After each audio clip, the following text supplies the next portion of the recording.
윤석열 내라는 민주당 초선이 박살낸다. 정권교체 막는 자 민주당 초선이 박살낸다. 초선 박살 4회 시작합니다. 와. 아, 참 제가 부끄러워지네요.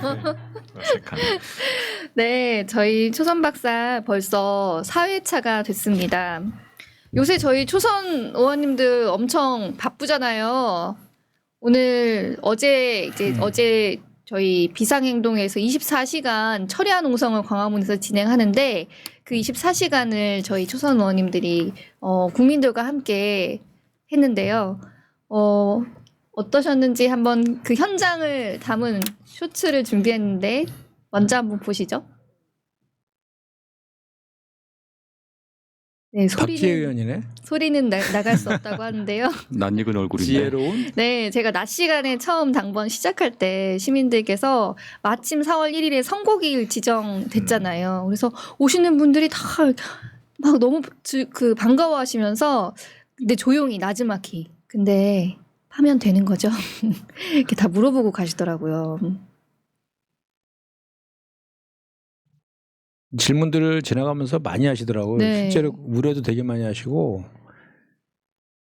그리고 앉아가지고 즉석에서 왜 파면돼야 되냐. 파면될 수밖에 없다. 8대 0이다. 막 엄청 본인들만의 또 의견을 많이 얘기해 주시고 그랬습니다. 네. 저희 낮 시간 모습이고요. 저게 지금 24시간 철야농성하는 시민들이 하고 있는 저 영상인데 깃발도 흔드시면서 밤새도록 저기 저 하얀 은박지 있죠? 저게 다시 등장하고. 키세스단. 예. 참 그러니까 즐기시면서 이렇게 뭐랄까 이렇게 투쟁하시는 그 모습들이 이제는 하나의 문화가 된 것 같더라고요. 어제 보니까 제가 새벽에도 쭉 가서 저 찍은 영상인데 그래도 봄밤이라서 겨울만큼은 아니지만 그래도 조금 많이 바람이 많이 썰렁했잖아요. 불어가지고. 그쵸? 바람 많이 네, 불어가지고. 예전에 그 남태령 있을 때는 그렇게 밤샐 때 엄청 추웠잖아요 그때. 그때 비하면 좀 날씨가 많이 풀려서 그나마 네. 다행이죠. 예. 그나마 다행이긴 한데 아직도 춥더라고요. 저게 지금 저거 사진이 나오고 있는 거죠? 누구예요 저거?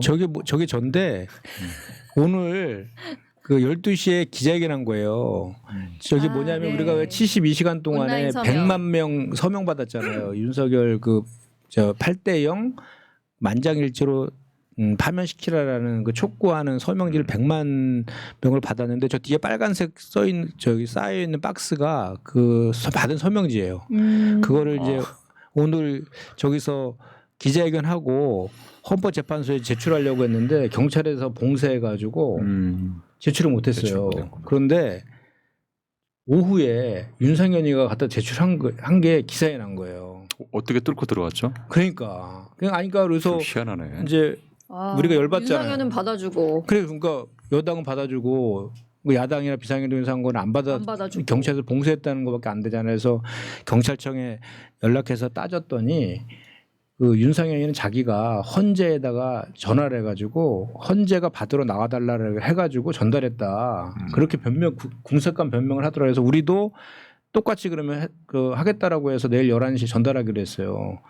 저기는 제대로 저거 다 서명 받은 건지 모르겠는데 우리는 정말 그 온라인으로만 95만 명이 72시간 사이에 정말 빠르게 그 서명지가 취합이 됐고 그다음 오프라인까지 해서 이제 100만 명 넘는 거라고 이제 주최 측이 얘기하던데 그 기자회견했던 저 사진이에요. 네. 다 출력했네요. 그러니까요. 그래서 저기 아까 그 저기 보면 저 파면이라고 써 있는 그 사진이 하나 있는데 저기는 아까 저 빨간색 뒤쪽으로 보면 파면이라고 써 있는데 그 사진이 여긴 아까 제가 안 나오네요. 기자회견 사진 중에 박스가 뒤에 네. 한가득 쌓여 있는 그 연단에 올라가서 찍은 그 사진이 있는데 아 저기 뒤에 있는 게 빨간 게 그거예요? 그 빨간 게 그 서명지 저 파면 써 있네. 예. 저 파면 저게 그거예요. 그 박스잖아. 그러니까 아까 빨간색은 앞쪽인 거고 요 뒤쪽으로 하니까 파면이라고 저렇게 이제 퍼포먼스를 한 거죠. 준비하느라 정말 엄청 이 힘들었겠네. 8대 0 그 완벽한 탄핵 심판을 기대하는 시민들의 마음을 네. 알 수 있는 것 같습니다. 정말 그 현장에 가면 그 뭐 우리가 그동안 이용우 의원이 8대 0 확실하다고 계속 얘기한 듯이 오늘 이제 그 근거를 또 이제 얘기를 하시겠지만 현장에 가면 8대 0이에요 무조건 분위기가. 이제 헌법재판을 하는 그 이제 그 파면을 결정하는 가장 큰 기준이 되는 게 두 가지라 그러더라고요. 헌법 수호 의지가 있는지 그렇죠. 하고 국민의 신뢰를 왜 저버렸는지, 국민의 신뢰를 회복할 수 있는지 없는지 여부 두 가지가 이제 가장 큰 기준이라는데 국민의 신뢰는 이미 다 끝난 거잖아요. 끝난 거 헌법 수호 의지 없는 것도 확인됐으니까. 뭐 탄핵 심판 인용해야 한다 찬성 의견이 이제 60%를 넘었다. 최근에 더 올라가고 있는 걸로 알고 있는데 저 기자회견 혹시 근데 어디서 하신 거예요? 저기 광화문인가요? 안국역 안국역. 6번 출구. 예. 거기 아직도 그러면 탄핵 하면 안 된다 극우 세력들이 많이 있나요? 아니요. 거기는 안국역은 원래 우리 쪽 촛불 행동이 그 집회하던 그 지역 그리고 오늘 우리 당 그 비상행동 집회도 거기서 하거든요. 네, 내일도 네, 거기서 하고 장소가 동십자가에서 그쪽으로 옮겨갔는데 거기에는 이제 구구 세력들은 그쪽에는 없어요. 왜냐하면 이제 경찰들이 다 갈라놔가지고. 근데 그 오늘부터인가요? 그 국민의힘에서 천막 릴레이를 거기서 국민의힘 의원들이 선거 때까지 한다 뭐 그런 얘기가 있던데. 말이 안 되는 거 아니에요? 경찰이 그런 거 허용하면 안 될 것 같아요. 그러니까 우리 지역 있는 데서 이제 할 수 있는 가능성이 있죠. 그러니까 저기 거기 안국역 6번 출구까지만 허용했으니까 그다음부터 진공 상태로 만들어 놔가지고 헌법재판소에 그 벽 담에다가 철조망치 다 설치해 놨잖아요. 지금 전혀 못 들어가게 해서. 네. 정말 긴장감 40시간 남았는데 긴장감이 저를. 네, 현장의 긴장감이 정말 상당할 것 같습니다. 네. 저희 그래서 첫 번째 발제 주제로 그럼 넘어가 볼까요? 저희 네. 이용 의원님 네. 뭐였죠? 8대0. 윤석열 탄핵 선고. 바로 읽구나. 아이 모르죠. 네, 저희 분류위원장님. 윤석열 탄핵 선고 8대0 전망.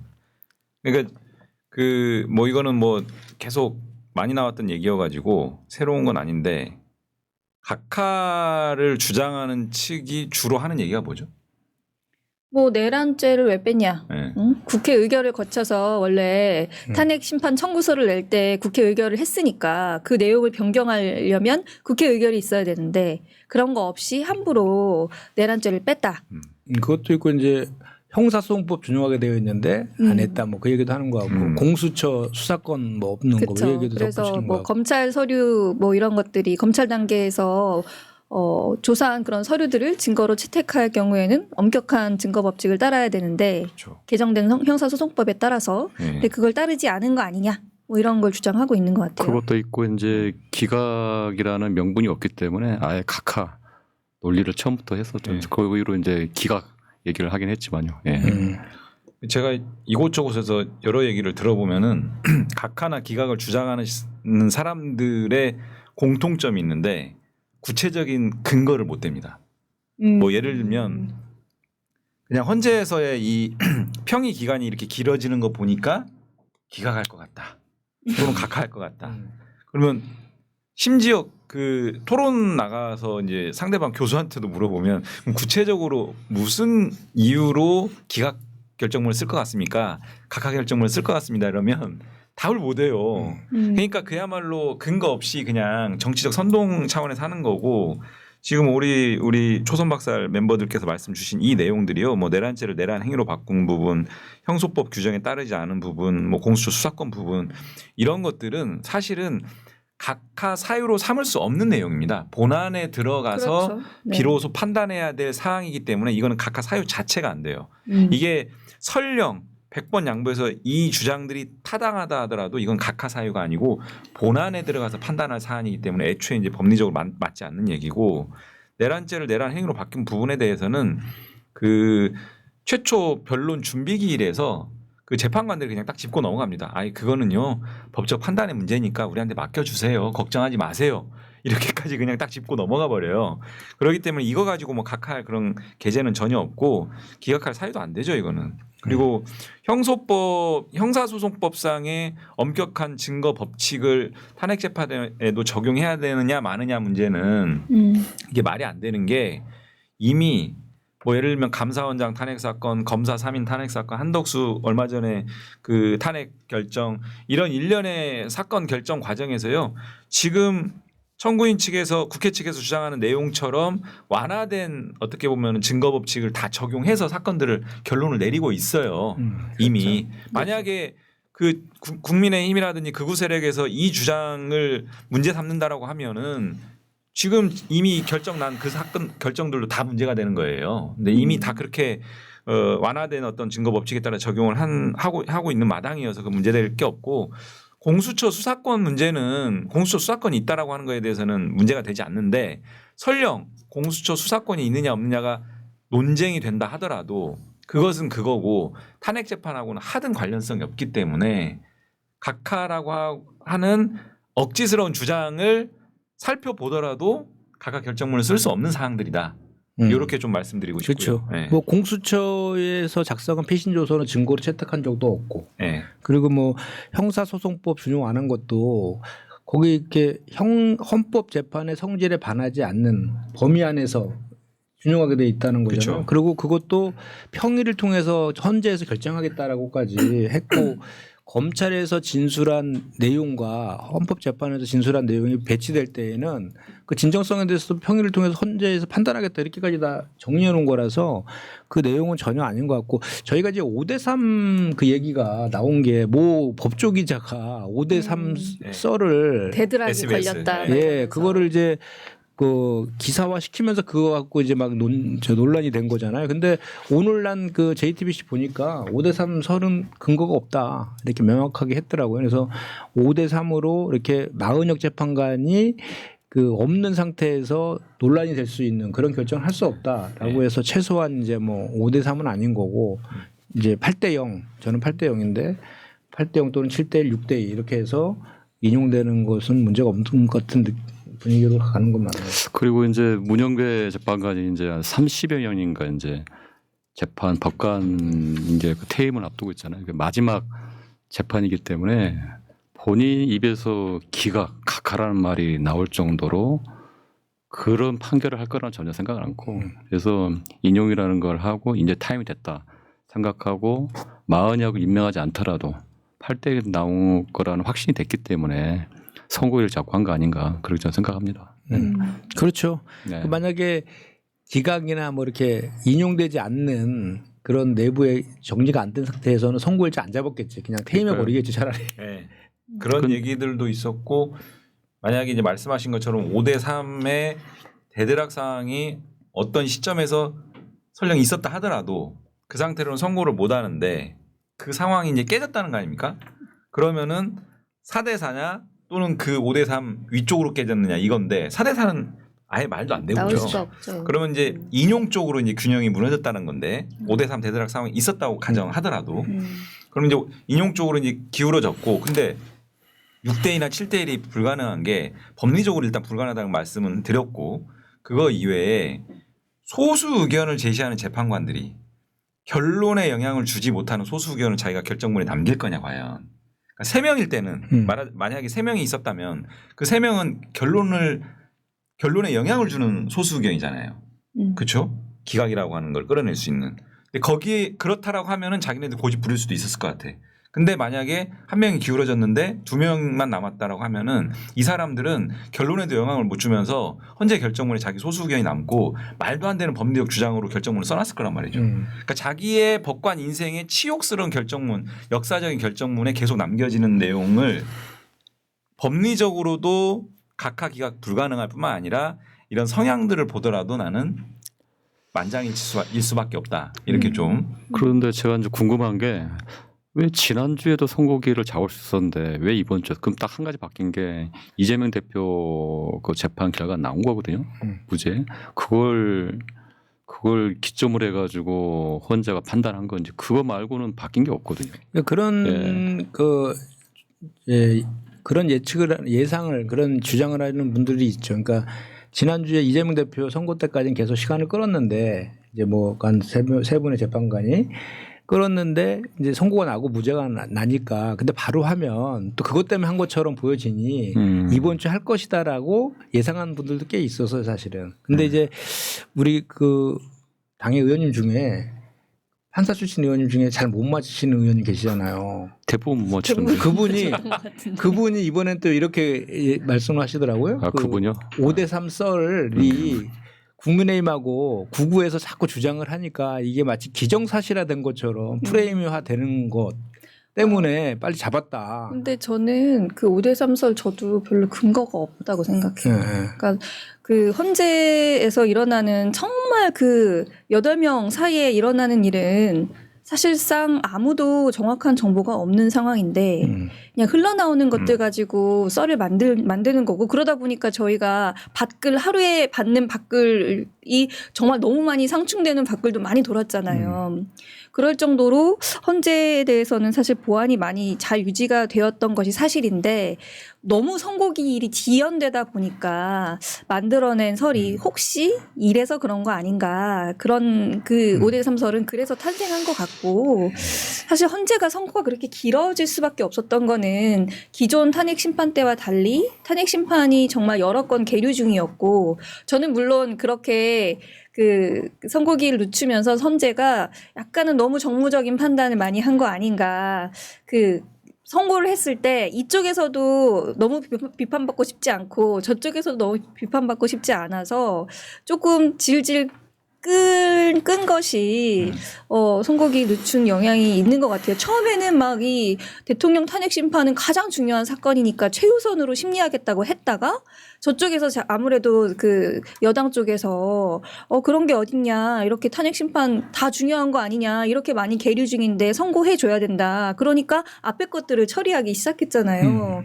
그러면서 좀 늦어진 게 있고 결국에는 그러다 보니까 저희 이재명 대표님 선고 기일까지 어쨌든 한번 이렇게 넘기고 저 본인들이 이제 좀 괜찮다고 하는 순간에 선고 기일을 잡은 것이 아닌가 하는 생각이 들고 그게 좀 많이 아쉬운 것 같아요. 그동안 정말 우리 사회적 비용 너무 크잖아요. 헌재가 자고 오면 하면서 잃어버린 시간들이 너무 아쉽다 이런 생각이 드는 것 같습니다. 근데 하여튼 뭐 선고 기일이 잡히기 전까지는 상당히 불안했잖아요. 그다음에 뭐 5대3, 4대4 그리고 딱 저번에 이게 4월 1일 날 이제 선고를 잡히면서 이제 그런 체증이 딱 풀려났는데 저는 좀 고마운 게 이재명 대표와 박창대 원내대표 이런 당 지도부가 광장에서 이런 함께 국민들과 함께 싸웠던 게 성과가 아닌가. 그리고 우리 이제 초선 모임 더 미쳐 있잖아요. 네. 뭐 예를 들면 삭발 단식 삭발도 그렇고 단식도 그렇고 삭발 같은 거는 우리 초선원들 세 분이 하셨잖아요. 저희 누구죠? 그 박홍배 의원님 네. 그리고 전진수 의원님 그리고 김문수 의원님 그분들 하시 결기 보여줬고 또 단식은 뭐 탄핵 연대도 하면서 또 우리 또 더민초 이재강 의원님도 몇몇 분 또 하셨고 그 이후로 저는 잠깐 하셨고요. 하루 그리고 하셨죠. 이제 릴레이 그 매일 도보행진 시 며칠간이죠. 그런 것들이 영향을 많이 미쳤다고 좀 봐요. 그런 것들이 현재 많이 압박을 줬고 그런 거 아닌가 생각이 듭니다. 네, 국민들의 결기나 이런 어떤 의지들이 좀 당연히 헌법재판관들의 판단에 좀 그 역할을 좀 할 수 있지 않았을까 이런 생각이 들고 그 이제 제가 지난번에 이런 말씀을 드렸습니다. 헌법재판관들 8분의 법관 경력이 247년이거든요. 한 분당 평균 약 31년 정도입니다. 그러니까 법리와 법률 해석으로 단련되고 트레이닝된 분들이기 때문에 저는 기본적인 그 양식에 따른다라고 하면은 말씀드린 것처럼 각하결정문은 쓰는 게 불가능하고요. 우리가 아까 말씀드린 각하결정문 얘기를 했는데 이제 기각결정문을 보면은요. 기각결정과 관련해서 그 기각결정을 주장하는 측에서 이제 간혹 이런 얘기를 합니다. 5가지 탄핵 소추 사유를 전면적으로 부정하기는 불가능하니까 탄핵 소추 사유가 인정이 안 된다라는 얘기는 못 해요, 사실. 근데 탄핵 소추 사유가 일부 인정된다 하더라도 그것이 대통령을 파면시킬 정도의 중대한 사유냐. 이 지점은 약간의 판단 재량이 이제 들어가는 부분이니까 거기를 이제 공격을 하는 거거든요. 근데 생각해 보시면 이 사건에 대해서 뭐라고 본질을 규정했냐면 이 사건은 국민주권제도, 뭐 선거제도, 의회제도, 정당제도, 사법제도 이런 것들을 다 무너뜨리는 파괴시키려는 행태였다라고 규정을 해요. 누가? 윤석열 정부 검찰이 윤석열 내란 수괴죄로 기소하면서 공소장에다 그렇게 못을 박습니다. 그렇죠. 근데 사실 제가 지금까지 열거해드린 헌법적 제도들은요. 한 가지만 무너져도 정말 국가에 중대 혼란이 생기는 사유들인데 이 사유들이 여러 가지가 다 한꺼번에 파괴시키려고 했던 행태다라고 규정을 했다라고 하면 이런 경우에 파면할 정도로 중대하지 않다라고 하면은 이 파면할 사유가 없어요. 아예. 탄핵 심판 제도 자체가 무용지물이 된다. 이 지점이 하나가 있고 두 번째는 아까 우리 김현정 의원님 말씀 주셨지만 헌법 수호 의지가 있느냐 여부를 이 파면 결정함에 있어서 판단의 중요한 기준으로 삼거든요.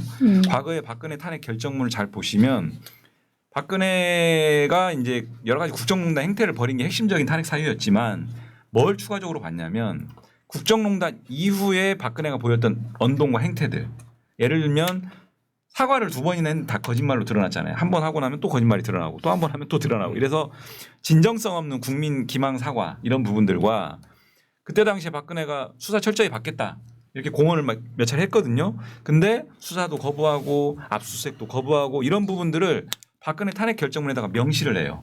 이런 걸 보건대 이 박근혜는 대통령으로서의 헌법 수호 의지가 전혀 안 보인다.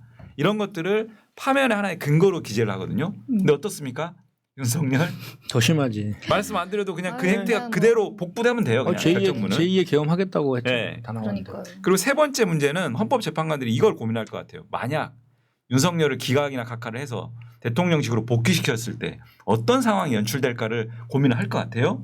보시면 내란죄 피고인으로 1년, 2년, 3년, 4년 계속 재판받아야 됩니다. 대법원까지. 내란죄 피고인이라고 하는 그 지위로 대통령을 수행하면서 이 재판을 계속 받는다? 희대의 코미디고 전 세계의 코미디예요, 이거는. 그리고 더 심각한 문제는 내란죄라는 게 국가 반란 범죄 아닙니까? 그런 사람이 대통령이랍시고 국군 통수권을 행사를 한단 말이죠. 너무 어떻게 되겠어요? 위험한 일이죠. 그러니까 네. 헌법재판관들 입장에서 아, 이 사람 우리가 정말 말도 안 되는 기각 논리를 써가지고 기각시켰어. 그런데 나중에 이 사람이 대통령 복귀해가지고 정말 어마어마한 일을 벌여. 그럴 가능성이 충분히 지금 예상이 되고 그러면 이제 그 뒷감당을 못 하는 거거든요. 예. 그러니까 그래서 저는 기각 결정도 사실상 헌법재판관들이 법리의 영역에서 단련된 사람들이기 때문에 그 소양을 믿고 그래서 저는 8대0을 예상한다. 8대0 같아요. 왜냐하면 그 탄핵 소추 사유가 5가지잖아요. 총. 그 중에서 한 개만 해당돼도 탄핵되는 거잖아요. 인용되는 거라서 이런 주장들은 할 수 있을 것 같아요. 이제 기각 주문으로 기각하는 건 확정한 상태에서 8대0인데 5가지 사유 중에 일부 사유에 대해서는 좀 소수 의견을 달 수는 있겠다. 이런 정도는 있어도 기본적으로 그 탄핵을 그 인용하는 그거를 그 기각으로 바꿀 수는 상황상 도저히 그 불가능할 것 같고, 전 그래서 아까 자꾸 이렇게 이 4월 4일 날 이제 선고 기일을 지정한 이유가 사실 좀 갑자기 잡았잖아요. 우리가 예상 안 했잖아요. 근데 아까도 제가 얘기했지만 헌재가 이기의식을 느낀 것 같아요. 이제 전방위적으로 87 체제의 헌법재판소의 그 책무와 관련해서 존재이유와 관련해서 이제 의문이 계속 제기됐잖아요. 국민들로부터도 제기됐는데 거기다가 국민의힘에서 느닷없이 빨리 선고하라 그랬어요. 또 맞아요. 권영세 비대위원장하고 초선 의원들이 뭘 빨리 믿고. 선고하라 그러고 그러니까 왜 그랬을까? 그래서 제가 아까도 얘기한 것처럼 그 이제 5대3 썰을 같은 걸 자꾸 흘리고 4대4 얘기 나경원이가 막 얘기하면서 그걸 하나의 프레임으로 해갖고 그렇게 극우 세력들을 또 결집시키면 점점 더 그 파면 선고하는 게 분위기가 힘들어질 것이다라는 판단도 좀 있었던 것 같고, 또 하나는 우리 그 법사에서 현안질이 있었잖아요. 그저께 거기서 그 영향도 있었던 건데 거기에서 박은정 의원이 막 내통설 막 세게 막 공격했잖아요. 막 그런 거에 대한 것도 좀 그런 게 아닌데 헌재에서 괜히 오해받을 필요가 없겠다라고 해서 저 4월 4일 한 것 같다는 거. 또 하나는 그 왜 4월 10일 날 선고기일을 먼저 지정했잖아요. 그 일상적인 헌법소원 사건인가요? 그거를 땡겨서 그렇죠. 하겠다. 네. 그걸 4월 10일 거를 기일로 지정해 놨는데 아, 지정했다. 그 다음에 4월 4일로 지정하는 건 순서상 이상하잖아.